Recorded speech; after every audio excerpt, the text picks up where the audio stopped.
Hello friends, mission IAS के इस YouTube channel में आप सभी का स्वागत है। जैसा कि आपको पता है, हम पढ़ रहे हैं राज्य की उत्पत्ति का सामाजिक समझौते का सिद्धांत, social contract theory of origin of state. और यह हमारे लेक्चर का पार्ट 2 है, जिसमें हम पढ़ेंगे जॉन लॉक के सामाजिक समझौते का सिद्धांत और रूसो के सामाजिक समझौते का सिद्धांत। इसके पिछले लेक्चर में हमने थॉमस हॉब्स के सामाजिक समझौते के सिद्धांत को कवर कर लिया है। तो चलिए आगे बढ़ते हैं। तो जैसा कि हमने अपने लेक्चर में सामाजिक समझौते सिद्धांत के बारे में पढ़ा था कि इस सिद्धांत के अनुसार राज्य एक मानवीय संगठन है और राज्य का निर्माण मनुष्यों ने मनुष्यों के लिए आपसी सहमति से किया है। हमने देखा था कि इस सिद्धांत की स्पष्ट अभिव्यक्ति 17वीं शताब्दी के विचारक हॉब्स एवं लॉक तथा 18वीं शताब्दी के विचारक रूसो के विचारों में मिलती है। हॉब्स एवं लॉक इंग्लैंड के विचारक थे तथा रूसो ये फ्रांस का विचारक था। फ्रेंड्स, हमने थॉमस हॉब्स का सामाजिक समझौते का सिद्धांत पढ़ लिया है। अब हम पढ़ेंगे जॉन लॉक के सामाजिक समझौते के सिद्धांत को। तो जैसा कि हमने देखा है कि इन तीनों ही विचारकों ने सबसे पहले एक प्राकृतिक अवस्था की कल्पना की है। प्राकृतिक अवस्था वह अवस्था थी जिस समय किसी भी सत्ता या शासक का अस्तित्व नहीं था, और इस प्राकृतिक अवस्था का अंत सामाजिक समझौते के द्वारा राज्य के रूप में होता है तथा इस प्रक्रिया में इन सभी लोगों ने अपने प्राकृतिक अधिकारों का समर्पण कर दिया ताकि जो राजनीतिक सत्ता स्थापित होती है उसके द्वारा इनके प्राकृतिक अधिकारों को सामाजिक अधिकारों का रूप दिया जा सके। फ्रेंड्स, इन सभी चीज़ों को हमने अपने पिछले लेक्चर में विस्तार से पढ़ लिया है। अब हम आगे बढ़ते हैं। तो जॉन लॉक, इसके बारे में पहले थोड़ी सी जानकारी आपको मैं बता देना चाहता हूँ। ये जो जॉन लॉक है, ये इसकी इमेज है। जॉन लॉक इंग्लैंड का विचारक था। इसे उदारवाद का पिता भी कहा जाता है। इसकी बुक का नाम है टू ट्रीटिजेस ऑन सिविल गवर्नमेंट। यह पुस्तक इसकी 1690 में प्रकाशित हुई थी। इसकी बुक का नाम इम्पॉर्टेंट है, इसे याद कर लीजिए। इसकी बुक का नाम है टू ट्रीटिजेस ऑन सिविल गवर्नमेंट। तो अपनी ये इसी पुस्तक में इसने सामाजिक समझौते के सिद्धांत को दिया है। ठीक है, अब बात कर लेते हैं मानव स्वभाव की। आखिरकार लॉक के अनुसार मानव का स्वभाव कैसा है? तो लॉक कहता है कि मानव स्वभाव से ही विवेकवान, दयालु, सामाजिक और सहयोगी प्रकृति का प्राणी है। फ्रेंड्स, हमने अपने पिछले लेक्चर में देखा था कि हॉब्स कहता है मनुष्य स्वभाव से ही दुष्ट प्राणी है, जबकि लॉक क्या कह रहा है? लॉक कह रहा है कि मानव स्वभाव से विवेकवान, दयालु, सामाजिक और सहयोगी प्रकृति का प्राणी है। और वह कहता है कि जैसे जैसे उसकी बुद्धि का विकास होता जाता है, उसके अंदर सद्भावना का भी विकास होता चला जाता है। क्या कहता है? वह कहता है कि जैसे जैसे उसकी बुद्धि का विकास होता जाता है, किसकी? मनुष्य की। तो जैसे जैसे मनुष्य की बुद्धि का विकास होता जाता है, उसके अंदर सद्भावना का भी विकास होता चला जाता है। ठीक है, थी मानव स्वभाव के बारे में जॉन लॉक के विचार। अब प्राकृतिक अवस्था के बारे में क्या कहता है? तो प्राकृतिक अवस्था के बारे में लॉक कहता है कि प्राकृतिक अवस्था तो सुखमय अवस्था थी। कैसी अवस्था थी? सुखमय अवस्था थी। फ्रेंड्स, पिछले लेक्चर में हमने हॉब्स के बारे में पढ़ा था। हॉब्स क्या कहता है? हॉब्स कहता है कि प्राकृतिक अवस्था में तो लड़ाई झगड़ा ही होता रहता है। क्या होता रहता है? लड़ाई झगड़ा, छीना झपटी होती रहती है। वो कहता है कि प्राकृतिक अवस्था में रहने वाले लोगों की 5 विशेषताएं हैं: सॉलिटरी, पुअर, नेस्टी, ब्रुटिश और सॉल्ट। वहाँ के लोग एकाकी हैं, दरिद्र हैं, घृणित हैं, बर्बर हैं और अल्पायु हैं। और वहाँ जिसकी लाठी उसकी भैंस वाला नियम चरितार्थ होता है। जो शक्तिशाली होता है वही जीतता है। ऐसा करके उसने अपना पूरा सिद्धांत दिया है। हॉब्स कहता है कि मैं और भय दोनों जुड़वा पैदा हुए थे, है ना। प्रत्येक व्यक्ति को दूसरे व्यक्ति से लगातार डर बना रहता है। जबकि लॉक क्या कह रहा है? लॉक कहता है कि प्राकृतिक अवस्था तो भैया सुखमय अवस्था थी। कैसी अवस्था थी? सुखमय अवस्था थी। वो प्राकृतिक अवस्था के गुण बताता है। वो कहता है कि प्राकृतिक अवस्था में शांति है, सद्भावना है, परस्पर सहायता है और अच्छा है। उसने कौन से गुण बताए हैं प्राकृतिक अवस्था के? पीस शांति, गुडविल यानी सद्भावना, म्यूचुअल असिस्टेंस यानी परस्पर सहायता और प्रिजर्वेशन यानी अच्छा। Peace, goodwill, mutual assistance and preservation. ठीक है। ये हॉब्स के विपरीत क्या कह रहा है? हॉब्स से कह रहा था कि उसमें छीना झपटी का बोलबाला था, जबकि लॉक क्या कह रहा है? नहीं भैया, यह अवस्था तो बिल्कुल सुखमय अवस्था थी। वह प्राकृतिक अवस्था के गुण बतलाते हुए कहता है, कौन कौन से गुण बतलाता है वह? पीस, गुडविल, म्यूचुअल असिस्टेंस और प्रिजर्वेशन। साथ ही वह कहता है कि प्राकृतिक दशा में जो लोग हैं वो प्राकृतिक कानून का पालन करते हैं। भैया, ये प्राकृतिक कानून क्या है? तो लॉक कहता है कि प्राकृतिक कानून नैतिकता के वे नियम हैं जो मनुष्य की अंतर आत्मा पर अंकित होते हैं। देखिए, जो हमारी आत्मा होती है ना, वह जानती है कि क्या नैतिक है और क्या अनैतिक है ना। जब भी हम कोई काम करते हैं हमें बताती है कि यह काम सही है, यह काम गलत है। हम उसकी बात माने या ना माने, बट वो बताती है कि ये काम सही है और यह काम गलत है। तो लॉक यही कह रहा है कि प्राकृतिक कानून यही है। प्राकृतिक कानून नैतिकता के वे नियम हैं जो मनुष्य की अंतर आत्मा पर अंकित होते हैं। आगे वह कहता है कि प्राकृतिक अवस्था में इतना ही बस नहीं था।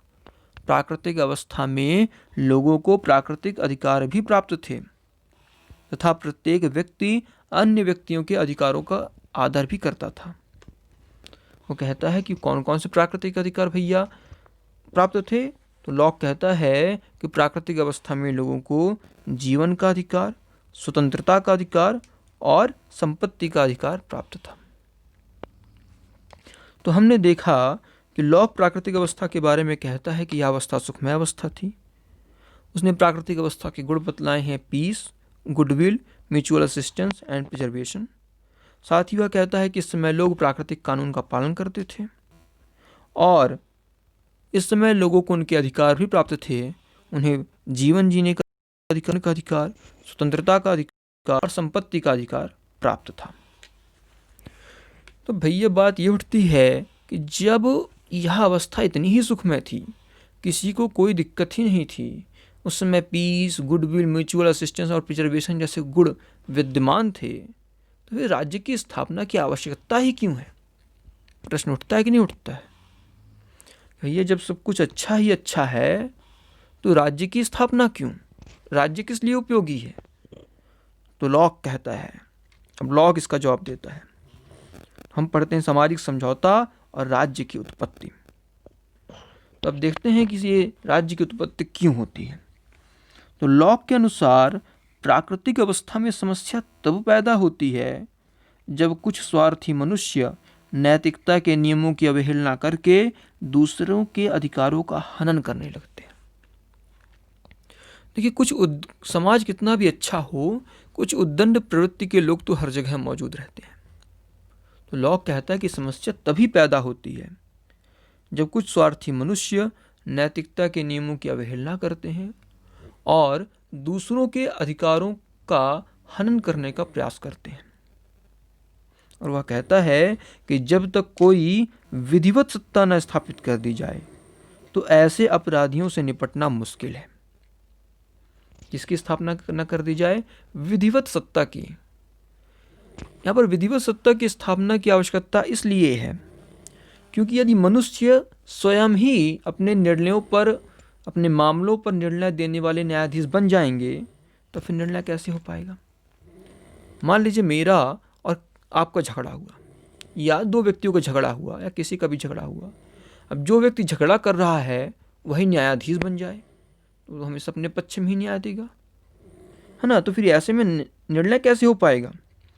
यदि मनुष्य अपने ही मामलों पर स्वयं निर्णय देने वाले न्यायाधीश बन जाएंगे तब न्याय तो नहीं हो पाएगा। तो हम देखते हैं कि इस प्रकार से जो प्राकृतिक दशा है वह असुविधा की स्थिति होती है। प्राकृतिक दशा में असुविधा की स्थिति होती है। तो इसी दोष के निवारण के लिए तथा प्राकृतिक विधि और अधिकारों की रक्षा के लिए मनुष्य सामाजिक समझौते के द्वारा नागरिक समाज या सिविल सोसाइटी की स्थापना करता है। तो हमने क्या देखा? हमने देखा कि हर समाज में कुछ उद्दंड प्रवृत्ति के लोग होते ही हैं। लॉक कहता है कि ऐसी ही बात है जब कुछ स्वार्थी मनुष्य नैतिकता के नियमों की अवहेलना करके दूसरे के अधिकारों का हनन करने का प्रयास करने लगते हैं, ठीक है, तब असुविधा की स्थिति पैदा होती है। और जब तक कोई विधिवत सत्ता न स्थापित कर दी जाए तो ऐसे अपराधियों से निपटना मुश्किल होता है। और यदि मनुष्य अपने मामलों पर स्वयं निर्णय देने वाले न्यायाधीश बन जाएंगे तब तो न्याय हो चुका भैया, तब तो न्याय नहीं हो पाएगा। तो इस दृष्टि से प्राकृतिक दशा में असुविधा की स्थिति होती है और एक राज्य की स्थापना की आवश्यकता होती है। अब देखते हैं कि किस प्रकार से सामाजिक समझौता होता है और राज्य की उत्पत्ति होती है। लॉक कहता है कि जो सामाजिक समझौता है वह दो प्रकार से हुआ। कितने प्रकार से? दो प्रकार से हुआ। पहला सामाजिक समझौता और दूसरा राजनैतिक समझौता। वो कहता है कि यह जो सामाजिक समझौता था इसके तहत प्रत्येक व्यक्ति ने आपस में एक दूसरे से कहा कि हम अपने ऊपर शासन करने का अधिकार छोड़ते हैं। क्या कहा? प्रत्येक व्यक्ति ने आपस में कहा कि हम अपने ऊपर शासन करने का अधिकार छोड़ते हैं और इस प्रकार से प्राकृतिक समाज नागरिक समाज में परिणत हो गया। ठीक है, पहला समझौता उन लोगों ने आपस में ही किया, ठीक है, और जब इन लोगों ने आपस में समझौता किया तो क्या हुआ कि जो समाज था वह नागरिक समाज में बदल गया। यह जो समाज था यह सिविल सोसाइटी में बदल गया। किसमें बदल गया? सिविल सोसाइटी में बदल गया। अब दूसरा समझौता होता है राजनीतिक समझौता। अब इसके तहत सभी ने मिलकर के अपने ही बीच के एक व्यक्ति से कहा कि हम तुम्हें अपने ऊपर शासन करने का अधिकार इस शर्त पर देते हैं कि तुम हमारे प्राकृतिक अधिकारों की रक्षा करोगे।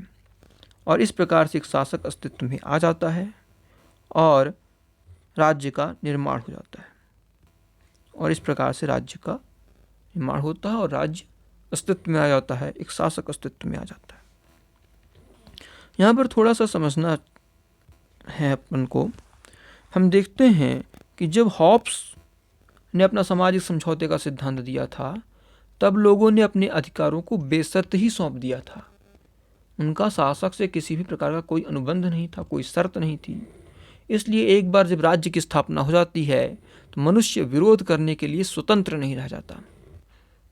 लेकिन यहाँ पर मामला थोड़ा सा उल्टा है।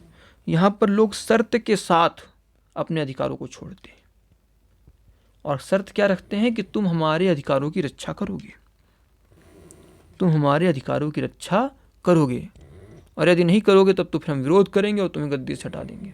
ठीक है, ये बात का ध्यान रखिएगा कि यहाँ पर जो लोग हैं वो बेशर्त नहीं बल्कि शर्त के साथ जो है तो अपने अधिकारों को छोड़ते हैं और क्या शर्त रखते हैं कि तुम हमारे प्राकृतिक अधिकारों की रक्षा करोगे।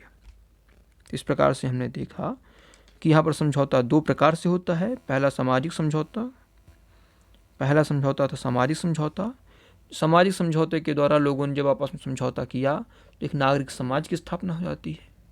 और दूसरा समझौता था राजनीतिक समझौता, जिसमें नागरिक समाज के लोगों ने अपने ही बीच के किसी एक व्यक्ति से समझौता किया और उसको अपने सभी अधिकार इस शर्त पर सौंप दिए कि तुम हमारे प्राकृतिक अधिकारों की रक्षा करोगे। और इस प्रकार से एक शासक अस्तित्व में आ जाता है और राज्य का निर्माण हो जाता है। अब राज्य का निर्माण होता है, शासक अस्तित्व में आता है, तो आखिर किस प्रकार की सरकार की स्थापना होती है? किस प्रकार की सरकार की स्थापना होती है? सरकार का प्रकार। लॉक के अनुसार मनुष्य मूलतः विवेकशील प्राणी है।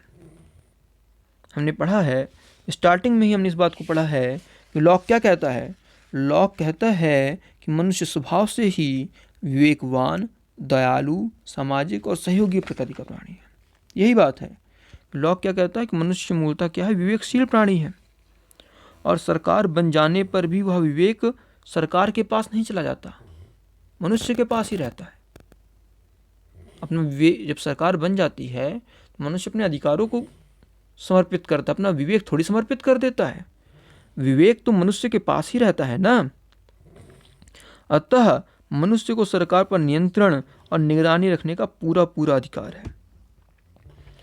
लॉक कहता है कि जो मनुष्य है वह ऐसे गृह स्वामी की तरह है जो अपने घर की रखवाली के लिए पहरेदार रखता है और फिर स्वयं जाग जाग कर देखता है कि कहीं पहरेदार सो तो नहीं गया है। ठीक है। और यदि सरकार, वो कहता है कि यदि सरकार अपने कर्तव्य का पालन नहीं करती है तो नागरिक उस सरकार को भंग करके नई सरकार बना सकते हैं। और यदि सरकार जैसे उन्होंने भंग कर दी तो सरकार भंग करने पर भी समाज छिन्न भिन्न नहीं हो जाता। क्यों? क्योंकि समाज की स्थापना और सरकार की स्थापना दो अलग अलग बातें हैं। हमने देखा है कि समाज की स्थापना सामाजिक समझौते के द्वारा हुई थी और सरकार की स्थापना राजनीतिक समझौते के द्वारा हुई थी। तो यदि राजनीतिक समझौता टूट भी जाता है तब भी सामाजिक समझौता तो बना ही रहता है, तो एक नागरिक समाज तो बना ही रहेगा। ठीक है। तो यदि सरकार भंग भी हो जाती है तो समाज छिन्न भिन्न नहीं होता, क्योंकि समाज की स्थापना और सरकार की स्थापना ये दोनों अलग अलग बातें हैं। इस प्रकार से हम देखते हैं कि लॉक ने अपने सामाजिक समझौते के सिद्धांत के द्वारा मर्यादित राजतंत्र, लिमिटेड मोनार्की या कानूनी राजतंत्र, कॉन्स्टिट्यूशनल मोनार्की का समर्थन किया है। किस प्रकार की सरकार का समर्थन किया है? मर्यादित राजतंत्र, लिमिटेड मोनार्की या कानूनी राजतंत्र, कॉन्स्टिट्यूशनल मोनार्की का।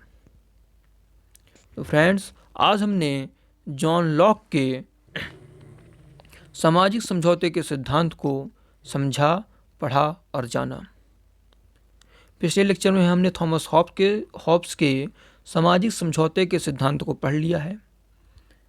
अब हम अपने अगले लेक्चर में रूसो के सामाजिक समझौते के सिद्धांत को पढ़ेंगे।